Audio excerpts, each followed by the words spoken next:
Uma garota ficou sozinha em casa por apenas alguns instantes e desapareceu sem deixar vestígios. O que aconteceu a seguir parecia saído de um thriller policial, não de um caso real.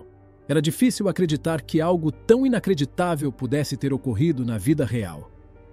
Foram necessários 15 anos para que a verdade viesse à tona, e quando finalmente foi revelada, causou indignação e choque em todos. Era o outono de 1999. Jessica DeShawn, com 17 anos, havia acabado de iniciar seu último ano do ensino médio. Estava vivendo uma fase feliz da adolescência. Tinha começado um novo relacionamento e parecia animada com o futuro. Na manhã de sexta-feira, 10 de setembro, tudo parecia seguir normalmente. Os pais saíram cedo para o trabalho, enquanto ela ainda dormia.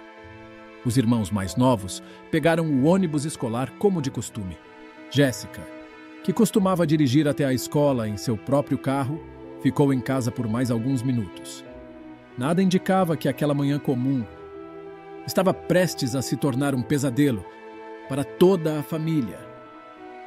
Por volta do meio-dia, sua mãe voltou para casa e algo imediatamente chamou sua atenção. O carro de Jessica ainda estava estacionado na frente da casa. Um detalhe pequeno, mas inquietante. Jessica já deveria estar na escola há horas. Ao entrar, a mãe subiu direto para o quarto da filha. Sua primeira suposição foi que ela tivesse dormido demais e perdido a aula, mas o quarto estava vazio, silencioso, intacto, sem sinais de que Jessica ainda estivesse ali. Ainda sem pensar no pior, a mãe ligou para o marido, cogitando que talvez Jessica tivesse pedido uma carona. Mas ele negou. Havia ido sozinho para o trabalho naquela manhã. Um calafrio percorreu sua espinha. Algo não estava certo. Preocupada, decidiu verificar o carro. Pegou uma chave reserva e saiu em direção a ele. E assim que se aproximou do veículo, uma sensação de angústia tomou conta dela. A porta do motorista estava entreaberta. No banco, repousava o celular da filha. A tela ainda ligada, congelada em algo que arrepiaria qualquer mãe. Os números 9 e 1 haviam sido discados, mas a chamada nunca foi completada. O cenário ficou ainda mais perturbador. Debaixo do banco da frente, um dos sapatos de Jessica e suas chaves. No banco de trás, seus livros escolares, a bolsa e o uniforme do restaurante onde trabalhava. Tudo ali abandonado, intocado, como se tivesse desaparecido no meio de uma ação interrompida. A mãe soube naquele momento que algo terrível havia acontecido. Tentando encontrar qualquer explicação lógica, os pais ligaram para a escola. A resposta os abalou. Jessica não havia comparecido às aulas naquele dia. E, surpreendentemente, a escola também não havia feito qualquer notificação à família. A tarde avançou e a apreensão aumentava a cada minuto. Mais tarde, uma ligação da melhor amiga de Jessica, colega de trabalho no restaurante, apenas confirmou os piores temores. Ela também não havia aparecido para o turno que deveria cumprir. Agora, havia peças demais fora do lugar. A ausência na escola, a ausência no trabalho, o telefone abandonado com um pedido de socorro não finalizado, os pertences largados em um carro destrancado. Tudo isso apontava para uma única conclusão. Jessica DeShawn havia desaparecido. E o tempo para encontrá-la estava se esgotando. Foi quando seus pais fizeram o que qualquer um faria diante de um pressentimento tão sombrio. Chamaram a polícia.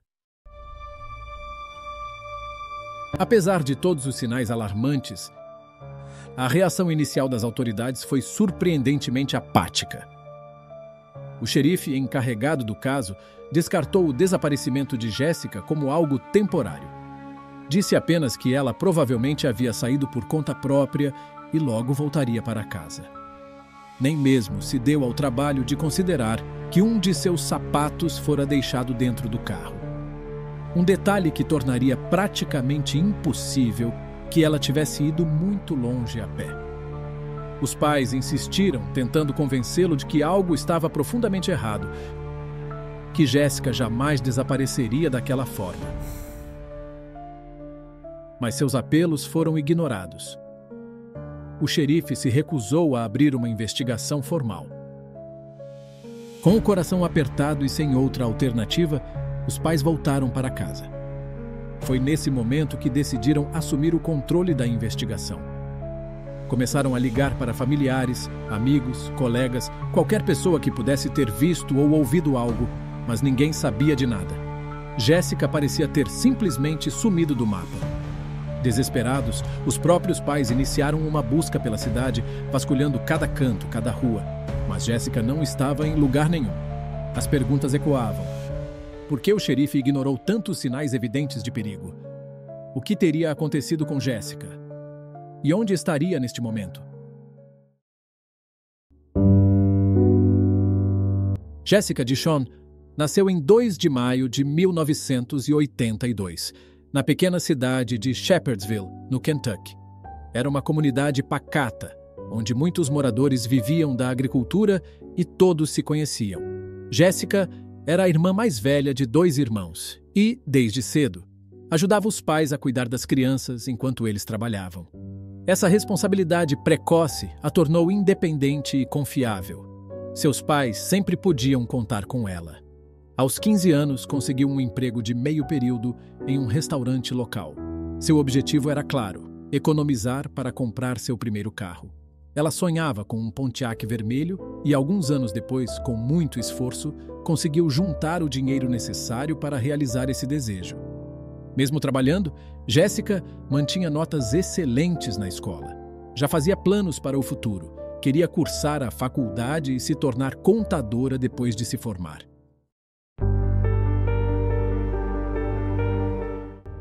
Voltando à procura por Jessica. Na manhã seguinte ao desaparecimento, ainda sem notícias da filha, os pais voltaram ao escritório do xerife e insistiram. Ela continuava desaparecida. Desta vez, o departamento despachou 2 policiais para inspecionar o carro. Mas a nova esperança logo se transformou em mais frustração. Os policiais examinaram o veículo sem usar luvas, tocando nos pertences de Jessica com as mãos nuas, potencialmente contaminando qualquer evidência. E para agravar a negligência, sequer entraram no quarto dela. Um procedimento básico em casos assim. Diante de tanta omissão, os pais buscaram a ajuda da imprensa local.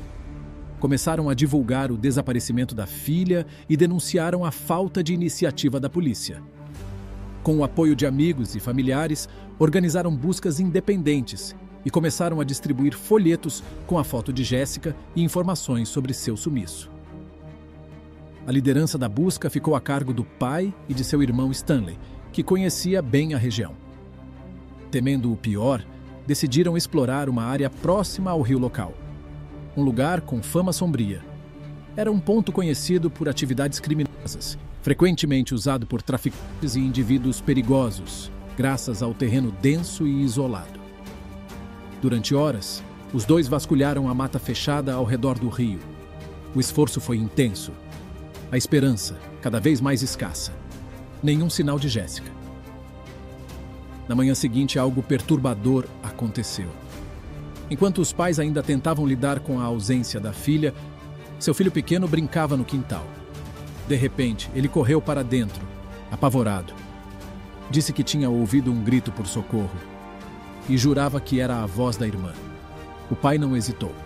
Pegou a espingarda e correu para fora, determinado a encontrar a origem daquele som. Coincidentemente, seu irmão Stanley chegou de carro naquele exato momento e se juntou imediatamente à busca.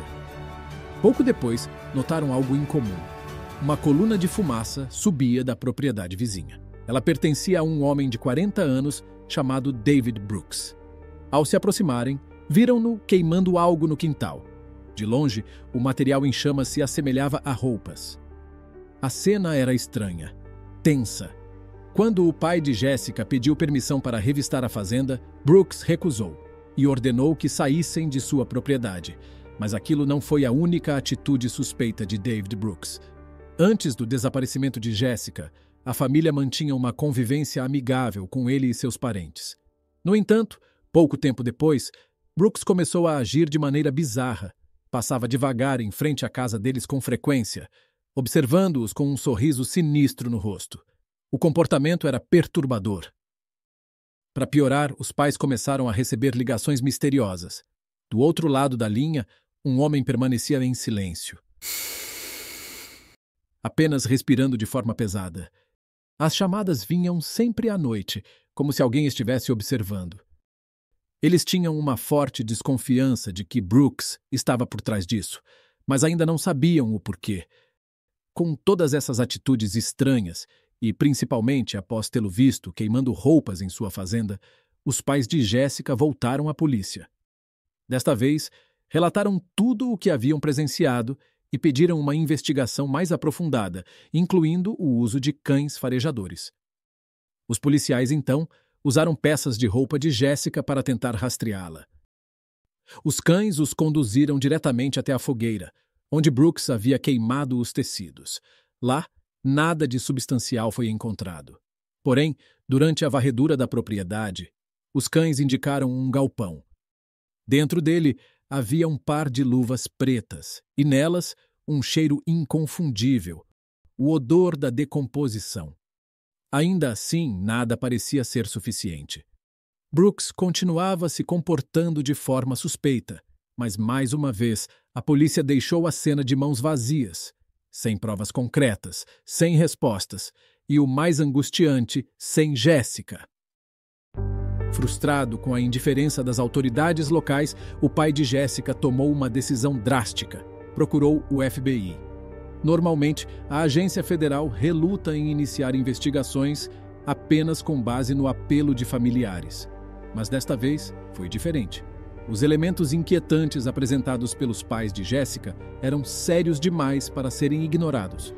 Em pouco tempo, agentes federais passaram a tratar o caso como uma potencial tragédia em andamento. Após uma análise cuidadosa dos fatos, o FBI chegou a uma conclusão alarmante. Algo verdadeiramente horrível poderia ter acontecido com Jessica. Finalmente, uma investigação real começou, algo que a polícia local havia hesitado em fazer desde o início.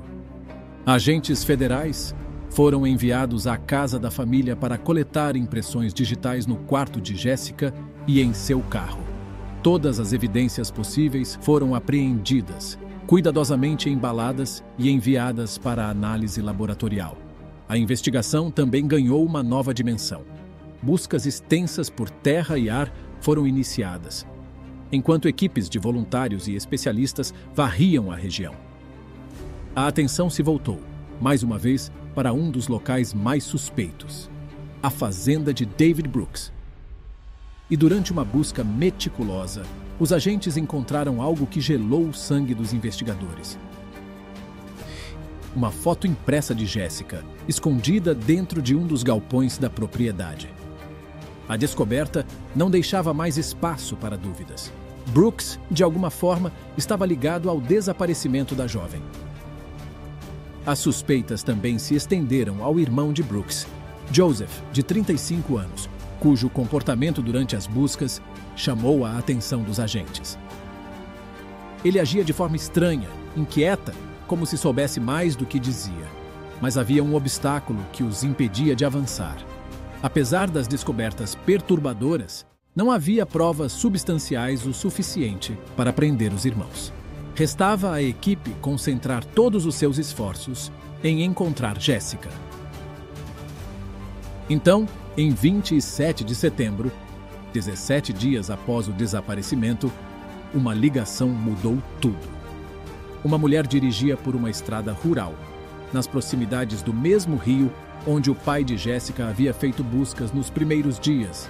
Algo incomum à beira da estrada chamou sua atenção. Próximo a uma árvore, ela viu o que parecia ser um corpo humano. Assustada, ela se aproximou.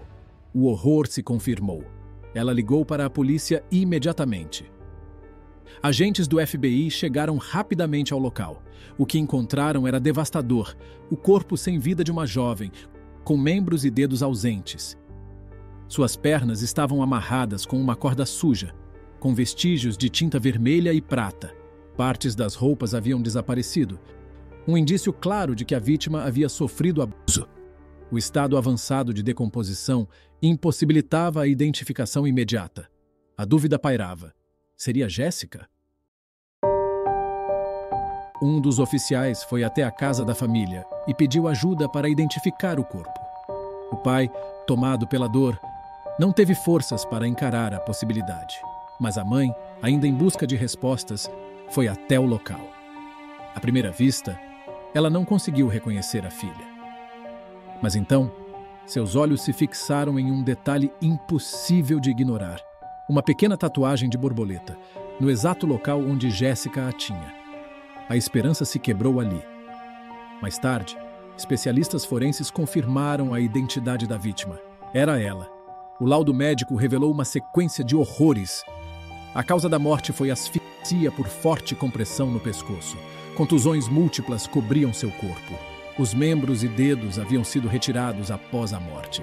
Mas a revelação mais devastadora ainda estava por vir. Os peritos estimaram que Jéssica havia permanecido viva por cerca de 3 dias após o seu desaparecimento. 3 dias. Tempo suficiente para ter sido salva, se as autoridades locais tivessem agido desde o início. Essa verdade doeu mais do que qualquer outra, porque não era apenas uma questão de violência. Era também uma história de negligência, de uma oportunidade perdida e de uma jovem que poderia estar viva se tivesse sido ouvida a tempo. Após a descoberta do corpo, o FBI decidiu que era hora de reinterrogar David Brooks. A tensão era palpável. Desta vez, algo estava diferente, e os agentes perceberam logo no início. Em sua declaração anterior, Brooks havia afirmado ter visto Jéssica nas proximidades de sua casa na manhã em que ela desapareceu. Agora, sua história mudava completamente. Alegava que não a vira naquele dia, e mais, dizia ter passado a manhã deitado na cama com sua esposa. Os investigadores foram até ela para confirmar o álibi. A resposta foi imediata e desconcertante. A esposa de Brooks o contradisse. Ele não estava com ela naquela manhã. O FBI intensificou o interrogatório. Um dos agentes lançou uma pergunta estratégica. E se encontrássemos suas impressões digitais no corpo da vítima? A resposta de Brooks foi surpreendente. Ainda que nenhuma impressão digital tivesse sido de fato localizada, sua reação levantou todos os alertas. Ele disse com voz tensa que se isso acontecesse, teria que confessar tudo. Pouco depois, Brooks foi submetido a um teste de polígrafo. Ele falhou. Era o suficiente para o FBI dar o próximo passo. Apesar da ausência de provas materiais diretas, decidiram prendê-lo e levar o caso a julgamento. Eles sabiam dos riscos. O veredito de culpa era incerto. Sem evidências sólidas, a condenação dependia de uma cadeia frágil de indícios, todos eles perturbadores. Enquanto os preparativos para o julgamento avançavam, os detetives seguiram investigando, vasculhando cada possível pista. Relembraram, então, um detalhe esquecido. Durante a inspeção no carro de Brooks, fora encontrada uma corda, quase idêntica à que havia sido usada para amarrar as pernas de Jéssica. Mas, mais uma vez, não havia DNA. Apenas mais um elo circunstancial. E no tribunal, circunstâncias não bastam. O julgamento começou em janeiro de 2003. A defesa de Brooks foi incisiva. O advogado argumentou que seu cliente era inocente e que o caso contra ele não passava de conjectura. Insistiu na ausência completa de provas físicas. Durante o julgamento, mais um erro, desta vez chocante, veio à tona.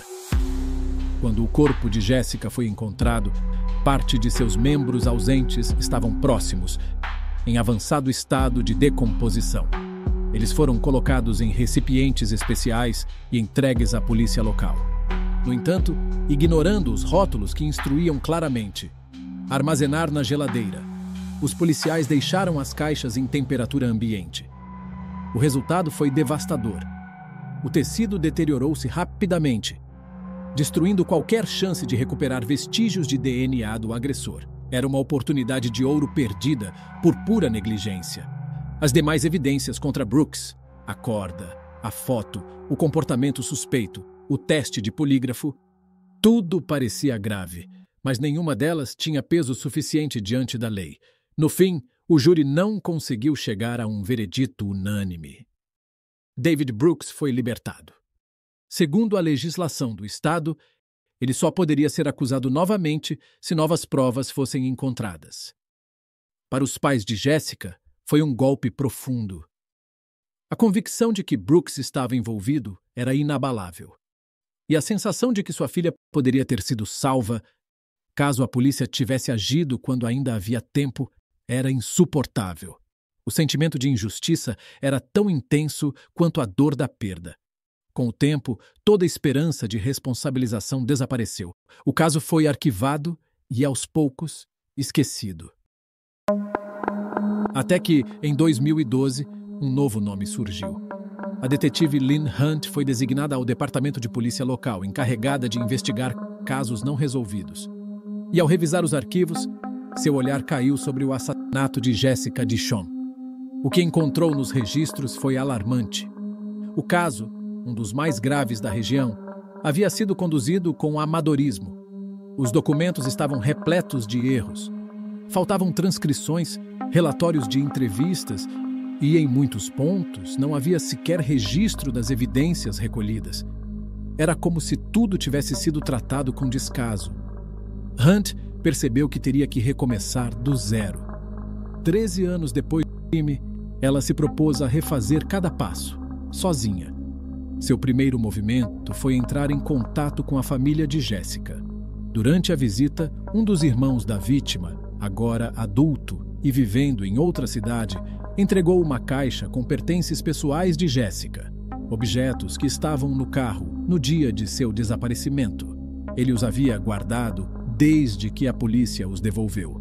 Para Hunt, foi mais um choque. As evidências nunca haviam sido armazenadas de acordo com o protocolo.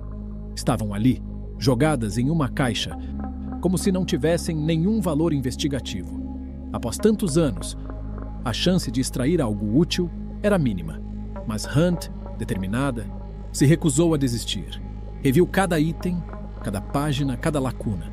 Mesmo com a frustração de encontrar mais falhas do que pistas, ela seguiu. E reacendeu uma esperança que há muito havia sido apagada.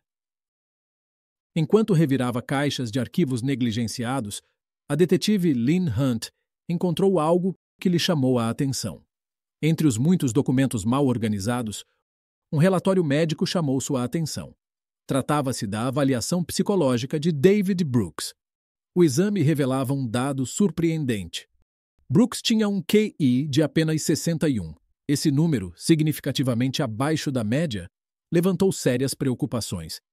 Se Brooks possuía uma capacidade cognitiva tão limitada, seria possível que ele sequer compreendesse completamente as perguntas feitas durante os interrogatórios?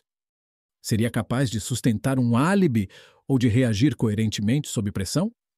Talvez, pensou Hunt, sua conduta estranha não passasse de uma consequência direta de sua condição.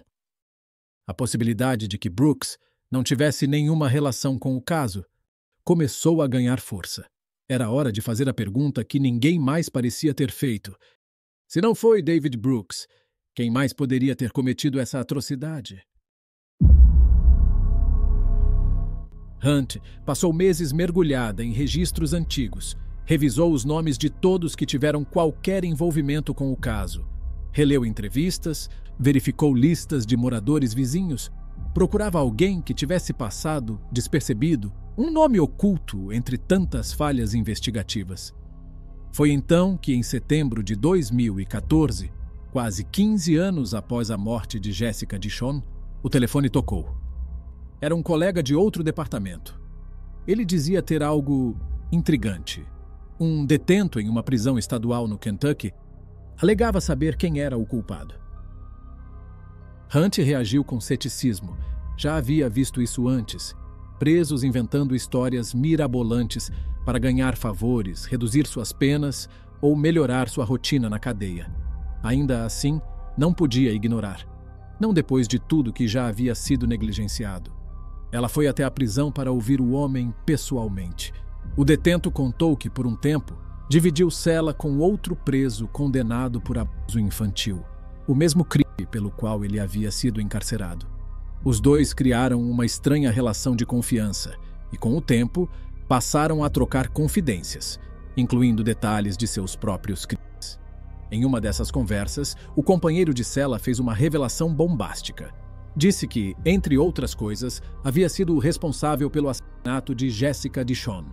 A detetive Hunt permaneceu em silêncio, aguardando o nome que mudaria tudo. Quando ele veio, era como um golpe. Stanley DeShawn, o tio de Jessica, irmão de seu pai. Segundo o informante, Stanley confessou que tinha abençoado sua sobrinha por anos, durante o tempo em que morava com a família dela. Ameaçava matá-la ou ferir alguém próximo, caso contasse a alguém.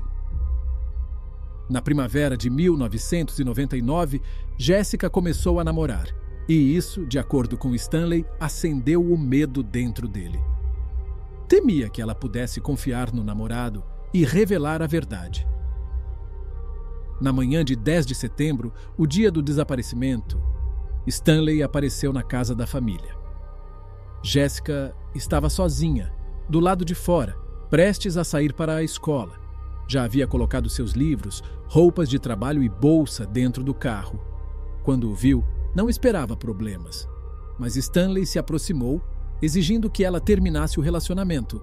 Jessica recusou e foi além. Ameaçou contar tudo. Dizer o que ele fazia durante todos esses anos. Acabar com o silêncio. A discussão aumentou. Jessica tentou fugir. Pegou o telefone e começou a discar 911. Foi quando ele a atacou. Ela conseguiu se soltar e correu para dentro de casa, mas Stanley a perseguiu. A alcançou em seu quarto, a golpeou com violência e a amarrou nos próprios lençóis. Em seguida, a colocou no carro e a levou até um galpão abandonado, não muito distante dali, perto do local onde seu corpo seria encontrado semanas depois. Durante dias, segundo o relato, Stanley manteve Jessica viva. Ela chorava constantemente, implorando por sua vida. Submeteu-a a abusos e torturas indescritíveis. E então, quando decidiu que não poderia mais mantê-la ali, a matou. Transportou o corpo até a beira da estrada para que fosse encontrado e tentou forjar uma cena que confundisse os investigadores. Removeu alguns de seus membros, numa tentativa de fazer parecer que traficantes eram os culpados. Enterrou os lençóis usados, sob o chão do galpão. E revelou mais. Escondeu um dos sapatos de Jessica sob uma árvore quebrada, próxima ao local. A detetive Hunt ficou em choque. Um detalhe em especial grudou em sua mente: a amputação de membros. Essa informação jamais havia sido divulgada publicamente. Apenas a família mais próxima sabia. Isso dava credibilidade assustadora ao relato do detento. Não havia como ele inventar algo tão específico. Hunt sabia, naquele momento, que estava diante da primeira confissão real, em mais de uma década. O que restava agora era encontrar as provas enterradas no passado, literalmente, e com elas, finalmente alcançar a justiça que por tanto tempo havia sido negada. Determinada a verificar a veracidade do depoimento do detento, a detetive Lynn Hunt decidiu ir até o fim. Se havia alguma chance de encontrar vestígios enterrados, ela precisava tentar. E pessoalmente. Mas, enfrentando a crônica escassez de pessoal no departamento de polícia local, Hunt sabia que não poderia contar com o apoio institucional. Assim, voltou-se para quem mais queria respostas: a própria família de Jessica. Com cautela, ela procurou o irmão da vítima e alguns outros parentes. Todos se prontificaram a ajudar, mesmo sem saber o motivo real da busca. Hunt não revelou que Stanley, o próprio tio de Jessica, era o principal suspeito. Preferiu esperar por uma evidência concreta, algo tangível, antes de dividir uma revelação tão devastadora. No primeiro dia, a busca foi frustrante. Sob uma chuva implacável, cavaram o solo em áreas que se encaixavam com a descrição fornecida pelo informante. mas nada surgiu. O terreno estava pesado, o clima adverso, e a esperança, já frágil, começava a desmoronar. No dia seguinte, Hunt e o irmão de Jessica retornaram. Ao passarem por uma estrada de terra, ele apontou para um celeiro abandonado. Aquilo chamou sua atenção. Decidiram investigar. Dentro da estrutura em ruínas, começaram a escavar o chão. Mal haviam começado quando, de repente, a pá encontrou algo. Era um tecido. Em questão de minutos, o avanço que Hunt aguardava há anos emergiu da terra. Um lençol de cama enterrado. Com o coração acelerado, Hunt guardou cuidadosamente a evidência e correu para a casa dos Dishon. Ao entrar no quarto de Jessica, sentiu como se estivesse viajando no tempo. Durante todos aqueles anos, seus pais não haviam mudado absolutamente nada. O quarto permanecia exatamente como no dia do desaparecimento. Graças a isso, foi possível comparar o padrão do lençol enterrado com o restante da roupa de cama. A constatação foi imediata. O lençol recém-descoberto fazia parte do conjunto de Jessica. E era justamente o que estava faltando. A confirmação foi o suficiente. Stanley Dishon foi preso. No interrogatório, ele não confessou. Mas algo em sua postura denunciava um colapso emocional iminente. Estava pálido, visivelmente abalado, com a voz trêmula. A fortaleza de negação que o cercava começou a mostrar rachaduras. Pouco tempo depois, foi formalmente acusado de homicídio. O caso, enfim, seguiria para o tribunal. Para o pai de Jessica, a revelação foi insuportável. A ideia de que seu próprio irmão, alguém em quem confiava, com quem cresceu, poderia ter causado um mal tão profundo à sua filha era inconcebível. Inicialmente negou-se a acreditar. Passou dias em estado de choque. Mas à medida que os detalhes emergiam, a verdade se impôs. Ele se lembrou de um episódio específico que agora ganhava um novo e sombrio significado. Nos primeiros dias após o desaparecimento de Jessica, foi Stanley quem sugeriu que procurassem perto do rio. Durante a busca, ele alegou sentir-se mal e levou o irmão para casa. Mais tarde, descobriu-se que, naquele exato momento, eles estavam a apenas algumas centenas de metros do celeiro onde Jessica havia sido mantida. Stanley os afastou propositalmente, protegendo seu segredo e enterrando qualquer chance de resgatá-la com vida. Durante os preparativos para o julgamento, Hunt mergulhou mais fundo no passado do suspeito. Já sabia que Stanley havia cumprido pena por agredir uma outra jovem da família. Mas suas descobertas seguintes foram ainda mais perturbadoras. Várias outras mulheres, todas com laços próximos à família Dishon, relataram abusos cometidos por Stanley quando ainda eram crianças. O padrão era claro, meticuloso, quase predatório. Ele surgia em momentos de vulnerabilidade, alegava estar sem moradia, pedia abrigo temporário em casas de parentes e, quando estava sozinho com as meninas, atacava. Usava ameaças cruéis para garantir o silêncio. Foram 3 décadas de crimes ocultos, 3 décadas de dor silenciosa. Mesmo com esse histórico brutal, Hunt sabia que não seria fácil obter uma condenação por assassinato. A acusação ainda carecia de provas diretas. Não havia impressões digitais, nem DNA. Era um castelo construído com evidências circunstanciais e testemunhos, por mais fortes que fossem. Foi então que, em meio a uma última varredura nos arquivos antigos do caso, Hunt fez outra descoberta que a deixou sem fôlego. No fundo de uma caixa empoeirada, entre documentos esquecidos, havia uma carta. Dobrada e datada de 26 de junho de 2002, ela fora enviada por um informante anônimo à polícia. O conteúdo? Praticamente idêntico ao relato dado pelo preso em 2014. A carta apontava Stanley Dishon como o assassino de Jessica. Detalhava o abuso, o medo, a motivação e até o local onde o corpo havia sido ocultado. Era como se o grito por justiça tivesse ecoado 12 anos antes e tivesse sido completamente ignorado. Para Hunt, Essa carta era a prova final. Não apenas contra Stanley, mas também contra a negligência de toda uma força policial que falhou com Jessica desde o primeiro dia. Agora, com tudo sobre a mesa, a verdade não podia mais ser enterrada. No verão de 2002, enquanto Stanley Dishon já cumpria pena por abusar uma jovem parente, um segredo terrível escapava pelos muros da prisão. Em um momento de confiança ou arrogância, ele revelou ao companheiro de cela os detalhes brutais de tudo o que ele fez à sua própria sobrinha, Jessica Dishon. Mas o que Stanley não sabia era que aquele homem era um informante da polícia. E o que ele fez em seguida foi o certo. Escreveu uma carta detalhada ao departamento responsável pela investigação do caso, revelando tudo o que ouvira. Os abusos, o sequestro, o assassinato e até a manipulação da cena do crime.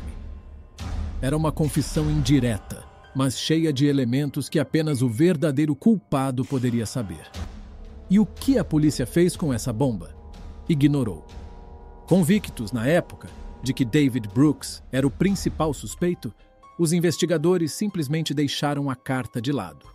Nem se deram ao trabalho de verificar se havia coerência com os fatos ou cruzamento com outras informações. Para a detetive Lynn Hunt, essa negligência foi mais um soco no estômago, uma falha imperdoável que impediu que Jessica tivesse justiça 13 anos antes. Se aquela denúncia tivesse sido levada a sério em 2002, talvez o caso já estivesse encerrado. Talvez mais vítimas tivessem sido poupadas. Mas agora, tudo o que ela podia fazer era garantir que, finalmente, Stanley Dishon enfrentasse o tribunal. O julgamento começou em 2015.